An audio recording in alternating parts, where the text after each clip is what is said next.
बच्चों, आज हम व्याकरण की पुस्तक से संवाद लेखन करेंगे। संवाद का अर्थ होता है जब दो या दो से अधिक व्यक्तियों के बीच में बातचीत होती है, या हम उसे वार्तालाप भी कह सकते हैं। तो उसमें वक्ता होता है और श्रोता होता है। तो वक्ता अपनी बात श्रोता के सामने प्रकट करता है। वक्ता से अभिप्राय है बोलने वाला और श्रोता से अभिप्राय है सुनने वाला। जब इन दोनों के बीच में बातचीत होती है तो इसी कर्म को संवाद कहा जाता है। संवाद का उद्देश्य क्या है? संवाद का प्रयोग साहित्य की लगभग सभी विधाओं में किया जाता है। विधा का अर्थ है कला। जिस तरह से साहित्य में लेखन कला है, उसी तरह से नृत्य कला है और अनेक प्रकार की कलाएं हैं। नाटक, एकांकी तथा फिल्मों इत्यादि में संवादों की भूमिका अत्यंत महत्वपूर्ण है। कई नाटकों एवं फिल्मों को उनके संवादों के लिए ही याद किया जाता है। संवाद के माध्यम से ही पात्रों की प्रवृत्ति, विचार एवं चरित्र का बोध होता है। सशक्त एवं प्रभावी संवादों के माध्यम से पात्रों का चरित्र जीवंत हो उठता है। संवाद का प्रयोग अधिकतर नाटक, एकांकी आदि में किया जाता है और जैसे फिल्म वगैरह में भी इनका प्रयोग होता है, जैसे डायलॉग वगैरह कहा जाता है। तो ये सभी संवाद का ही भाग है। कई नाटक में संवाद बहुत याद किए जाते हैं। जैसे कहा जाता है कि उस फिल्म के डायलॉग बहुत अच्छे हैं, तो वो बहुत प्रभावी डायलॉग्स होते हैं। और किसी कैरेक्टर का, चरित्र का अर्थ है कैरेक्टर, किसी कैरेक्टर का किरदार वो इस तरीके से निभाते हैं कि वो है चरित्र बिल्कुल जीवंत हो उठता है, बिल्कुल असलियत में प्रतीत होता है कि यह इस तरह से। जैसे हमने रामायण देखी, तो रामायण में सभी पात्र जो हैं वो उसका उन डायलॉग्स को बखूबी इस तरह से निभा रहे हैं, ऐसा लगता है जैसे यह सचमुच ही रामायण, असलियत में जो रामायण है हम उसे ही देख रहे हैं। यानी कि ये कैरेक्टर बनाए हुए नहीं, ये सचमुच में ही वही पात्र हमारे सामने है। तो इस तरह के अच्छे संवाद होते हैं तो उसमें चरित्र जीवंत हो उठता है। फिर उसके बाद है संवाद लेखन के दौरान ध्यान देने योग्य बातें। तो संवाद में किस तरह की बातें हमें ध्यान रखनी चाहिए? संवाद लेखन एक महत्वपूर्ण लेखन विधा है। दिए गए विषय को भली भांति समझकर भावपूर्ण संवादों का लेखन करना चाहिए। यानी कि जो हमें टॉपिक दिया गया है उसको पहले हमें अच्छी तरीके से समझना चाहिए कि उसको हमें किस तरह की उसके बारे में बातचीत लिखनी है। और शब्द सीमा का विद्यार्थियों को ध्यान रखते हुए संवाद लिखना चाहिए। शब्द हमें लिमिटेड रखने चाहिए, थोड़े शब्दों में और सही शब्दों में बात स्पष्ट रूप से समझ आनी चाहिए। संवाद का लेखन कल्पना के अनुसार पात्रों के अनुकूल होना चाहिए। संवादों में क्लिष्ट शब्दों का प्रयोग नहीं करना चाहिए, क्योंकि इससे भाषा का सहज प्रभाव बाधित हो उठता है। यानी कि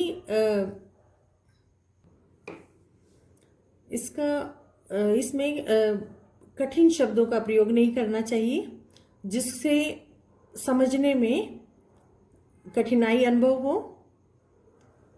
भाषा सरल और सहज होनी चाहिए, जो आसानी से समझ आ सकती है। संवाद की भाषा सरल, सरस और रोचक होनी चाहिए तथा उसमें सशक्त भावाभिव्यक्ति का गुण होना चाहिए। भाषा का चयन पात्रानुकूल होना चाहिए। किस तरह का कैरेक्टर है उसी के अनुसार उसकी भाषा चुनी जानी चाहिए। संवाद लिखते समय अभिव्यक्ति सूचक चिन्हों का यथास्थान प्रयोग वांछित है। यानी कि व्याकरण की दृष्टि से जहाँ कोमा और विस्मय आदि बोधक चिन्ह, किसी तरह के भी विराम चिन्ह और जहाँ भी किसी प्रकार के चिन्ह का प्रयोग करना है वह उसके उचित स्थान पर होना चाहिए, अन्यथा उसमें अर्थ में बदलाव आ जाता है।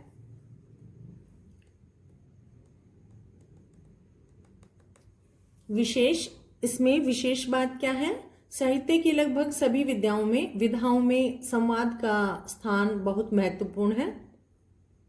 किसी भी नाटक, प्रहसन, एकांकी अथवा फिल्म में उसका संवाद ही उसकी जान होती है। यह एक कला है कि जिसके माध्यम से पात्र सशक्त भावाभिव्यक्ति में सक्षम होता है। अतः संवाद लेखन के दौरान पात्रों के अनुरूप भाषा का ही प्रयोग करना चाहिए। किस तरह के पात्र हैं उसी तरह का भाषा का प्रयोग होना चाहिए।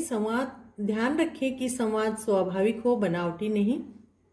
यानी कि जो संवाद पढ़ रहे हैं, बोल रहे हैं या जिस विषय पर भी संवाद है वो बनावटी नहीं दिखना चाहिए, बिल्कुल असलियत में लगना चाहिए।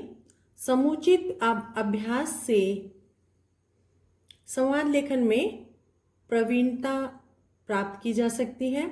संवाद लेखन की उपयोगिता और इसके महत्व को देखते हुए इसे पाठ्यक्रम में स्थान दिया गया है। विद्यार्थियों को इसका पर्याप्त अभ्यास करना चाहिए। तो इसमें ये बहुत सारे 3-4 टॉपिक मैं आपको आज उदाहरण के रूप में समझा देती हूँ।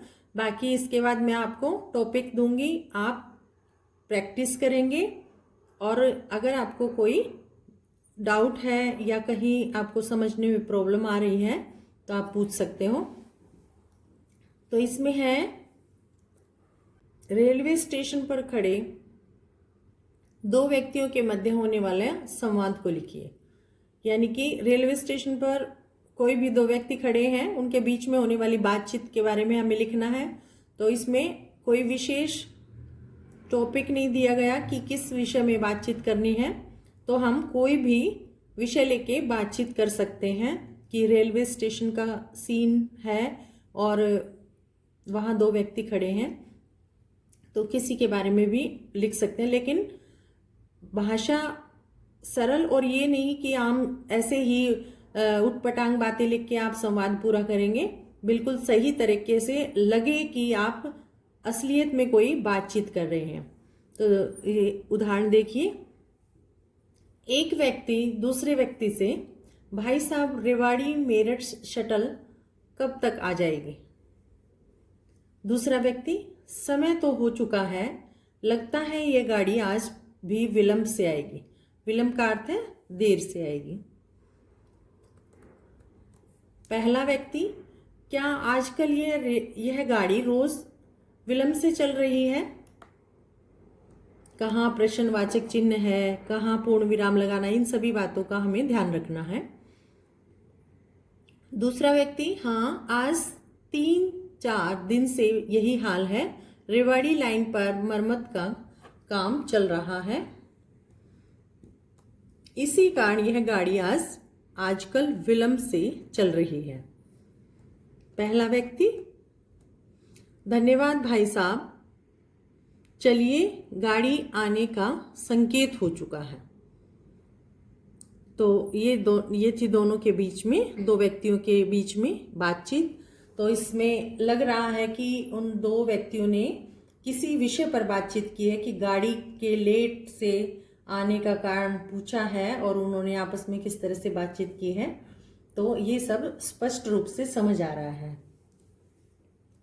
उसके बाद है चिकित्सक और रोगी के मध्य का संवाद। यानी चिकित्सक का अर्थ होता है डॉक्टर और मरीज के बीच में बातचीत। रोगी, डॉक्टर साहब मुझे कई दिनों से बुखार आ रहा है तथा खाना भी अच्छा नहीं लगता। चिकित्सक, बुखार की शिकायत कितने दिनों से है? रोगी, पिछले 3-4 दिनों से। चिकित्सक, जरा अपनी जीभ दिखाइए। रोगी, जी आ करके जीभ बाहर निकालता है। चिकित्सक, ठीक है, मुझे लगता है आपको मियादी बुखार टाइफाइड है। मियादी बुखार को टाइफाइड भी कहते हैं। आपका रक्त परीक्षण कराना पड़ेगा। रोगी, ठीक है डॉक्टर साहब, आप रक्त का नमूना ले लीजिए। तो ये था चिकित्सक और रोगी के बीच में संवाद। अब आपने देखा होगा कि जो बात पूछ रहा है वहां प्रश्नवाचक का प्रयोग किया गया है, और जो बात को सुनकर जवाब दे रहा है वहां पूर्ण विराम का प्रयोग किया गया है। तो इन सब चीजों का हमें ध्यान रखना है।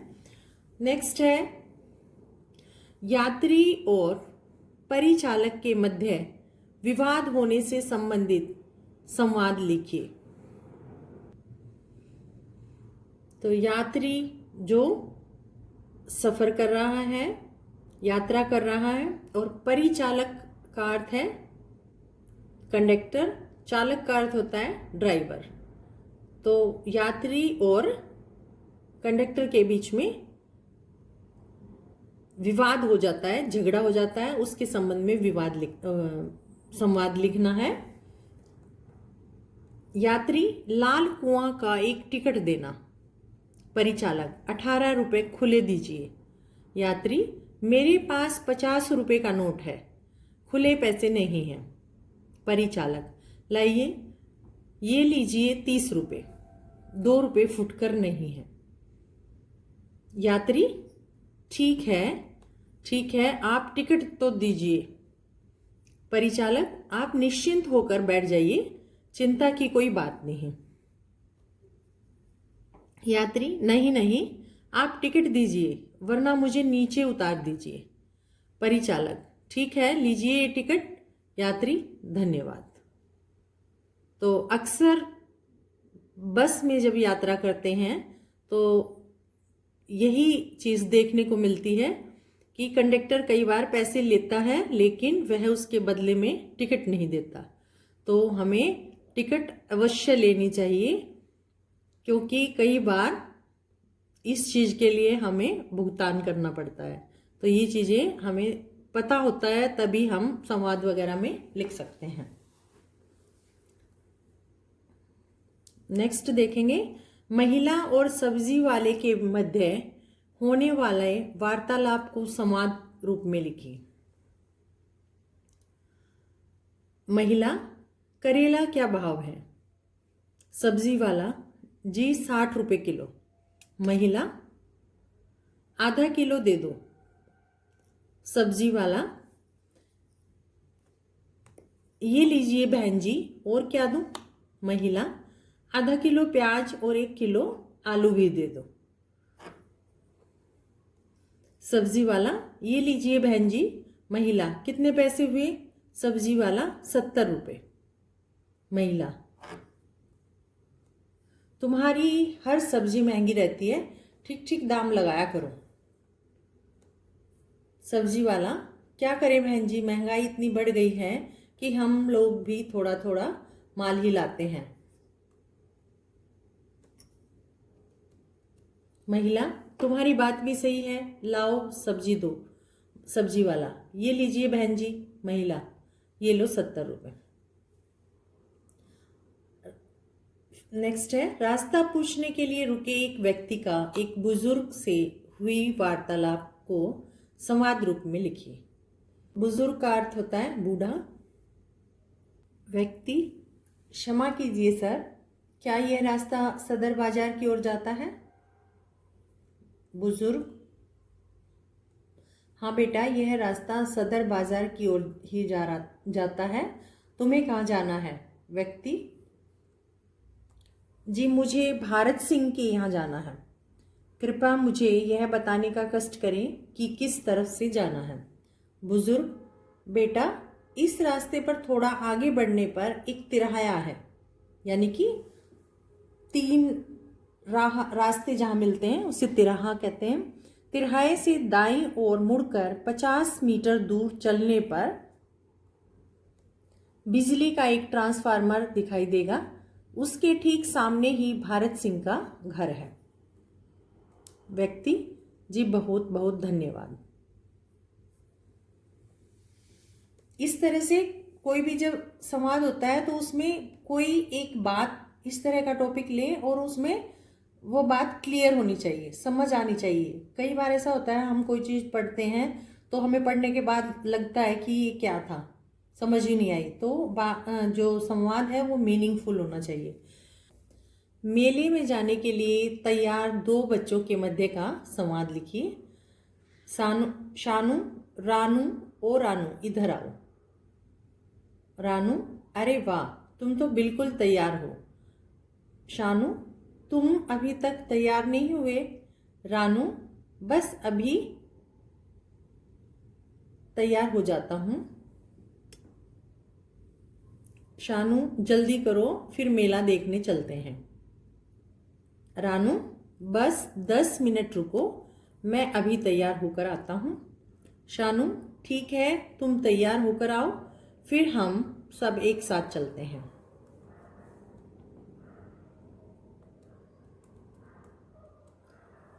तो ये थे आपके उदाहरण। संवाद के 4-5 मैंने उदाहरण आपको पढ़कर समझाए हैं।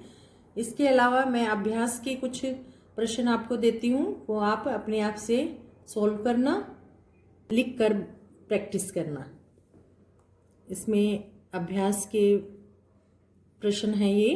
किसी शिक्षक की प्रशंसा करते हुए दो छात्रों के मध्य हुए वार्तालाप को संवाद रूप में लिखिए। बहुत दिनों के बाद अचानक मिले दो मित्रों के मध्य हुए संवाद को लिखिए। पानी की बर्बादी रोकने के विषय में मालिक और नौकर के मध्य हुए संवाद को लिखिए। बढ़ते हुए अपराधों पर चिंता व्यक्त करते हुए दो व्यक्तियों की परस्पर बातचीत को संवाद के रूप में लिखिए। फिर है 9वीं कक्षा में प्रवेश हेतु विषय चयन के संबंध में दो विद्यार्थियों के मध्य हुए संवाद को लिखिए। तो ये 5 टॉपिक मैंने दिए हैं आपको, इनको लिखकर आप प्रैक्टिस करेंगे। तो इस बार फ्राइडे टेस्ट में भी आपका संवाद का ही टेस्ट होगा, तो अच्छी तरह से तैयारी रखना आप। और 5 नंबर का आपको ये संवाद पेपर में आएगा और कम से कम आपको 8 डायलॉग्स लिखने हैं।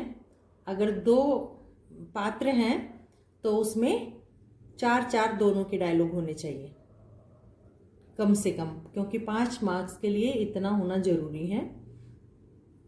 आप 4 की जगह 5 भी लिख सकते हैं, लेकिन 4 मिनिमम होने चाहिए। तो इसकी आप अच्छी तरह से अभ्यास करें। और अगर आपको कोई टॉपिक का जो पूछा गया क्वेश्चन है वो आपको नहीं समझ आ रहा तो आप पूछ सकते हो और आप लिख कर प्रैक्टिस करें।